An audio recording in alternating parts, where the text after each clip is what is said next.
nagturo ka ng daliri kanino man, may tatlong daliring nakaturo pabalik palagi sa'yo. Tumpak. Anong nangyari?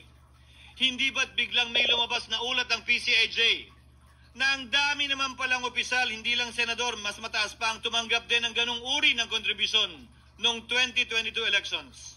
Ang tanong ko ay simple. Kung legal at walang mali sa ginawa nila, edi dapat legal din at tama ang ginawa ko. Pero bakit ako lang ang iniimbestigahan tungkol dito? Correct. Higit pa doon, Ginoong Pangulo. Hindi ba tayon kay Mayor Magalong merong 67 na miyembro ng Kamara na kontraktor? Ito po ay mga miyembro ng Kamara na may construction firm na nakakuha ng kontrata sa gobyerno. 67? Kung bawal talaga ito, ibig sabihin ba niyan, bawal na nilang gastusin ang sarili nilang pera para sa kanilang sariling kandidatura? Bakit hindi din binubusisi yun? Correct. Bakit hindi inaalam yun? Tama. Ako lang talaga. Tama. Pangalawa, inintriga ni Martin Romualdez ang dating liderato ng Senado dahil sa pagkakaupo at pagdinig ni Senator Marcoleta sa Blue Ribbon Committee. Yes. Dahil marahil sa pananaw niya ay hindi siya safe kay Marcoleta. Hindi gid siya safe. Ngunit, Ginoong Pangulo, sa hindi niya inaasahang pagkakataon, nung araw ding yun, nagsalita ang mga diskaya, pinangalanan ng 17 congressman na kasosyo niya, kabilang ang pagbanggit na naman ng pangalan ni Martin Romualdez. Tumpak. Karamihan sa mga kawani ng DPWS na nabanggit sa itaas ay paulit-ulit na binabanggit ang delivery ng pera ay para sa kay Saldico na dapat at least 25%. Si Kong Marvin Rillo naman ay ilang beses na binabanggit ang pangalan ni Speaker Martin Romualdez bilang kanyang malapit na kaibigan. Holy shit.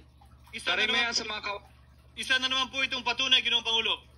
Tama. Kapag nagturo ka ng daliri sa iba, may tatlong daliring nakaturo pabalik sa'yo. Tumpak. Pangatlo, sa pagdinig ng Blue Ribbon Committee kung saan niname drop ako ni Yusek Bernardo, pagaman inamin niyang personal na mismo na hindi niya rekta kung nakausap o binigyan ng anuman, bigla namang tumestigo si retired Master Sergeant Gutesa at muling pinangalanan si Martin Romualdez na hinahatiran daw niya ng pera sa mismong bahay nito. Tama. Ang bawat malita ay may lamang humigit kumulang 48 million pesos.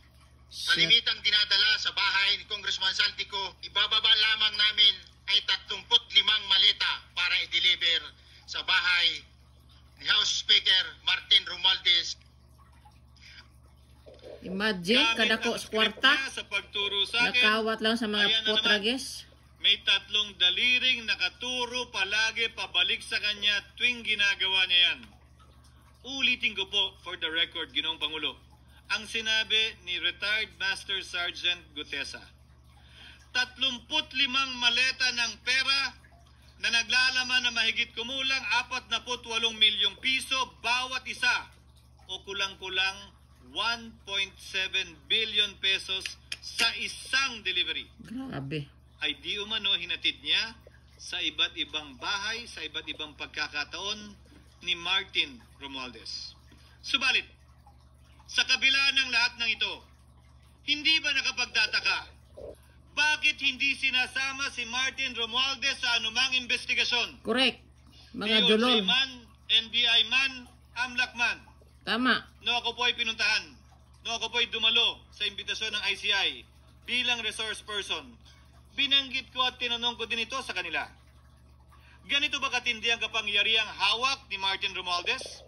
Na bagaman hindi siya speaker, tila the name that cannot be mentioned pa din siya. Yeah. At nagagawa pa din niya ang nais niya kaugnay sa isang mapamiling hustisya. Kwartahan o mo? selective justice. Nampakan niya ka kwarta ang mukha Bakit sa mga dinami-dami ng bayaran? Bakit ang daming kondisyon bago ipasok ang mga diskaya na nagpangalan sa maraming congressman sa witness protection? Pero pag si Alcantara, Hernandez at Bernardo, walang ganong kaparehong kondisyon. Tama. Bakit hiniling agad ang freeze order di umano para sa asset ng mga name drop na senador? Pero maliban kay Congressman Zaldico na mukhang nilalaglag na nila, ni isang congressman walang request para sa freeze order. Correct. Pagdating naman kay Martin Romualdez na diniliveran ng bilyong piso sa bahay mismo niya, ang sabi ay, quote, "We will work on it lang." Mga Bakit bullshit. interesado ang lahat sa 6 na senador na idadawit di umano ni Bryce Hernandez na handang-handa tayong alamin sana kung sino-sino sila para mapagpiestahan natin sila? Pero nung sinabi ni Bryce na hindi pala senador, kung hindi kongresista lamang ang papangalanan niya, aba, biglang naglaho ng parang bula ang atensyon. Correct. Parang wala na nagtanong. Parang wala nang interes para alamin sino-sino nga ba yung mga yan. Tinakpan ng kaldero. Tatanungin nyo, alam ko merong 6 na senador eh. May nagtatanong sa akin, bakit wala si Cheese?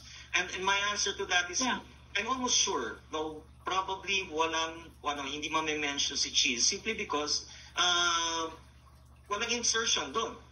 Si Senator Escudero, wala doon. Hindi po senador yung laman nung computer ko. So fake news yun, ha?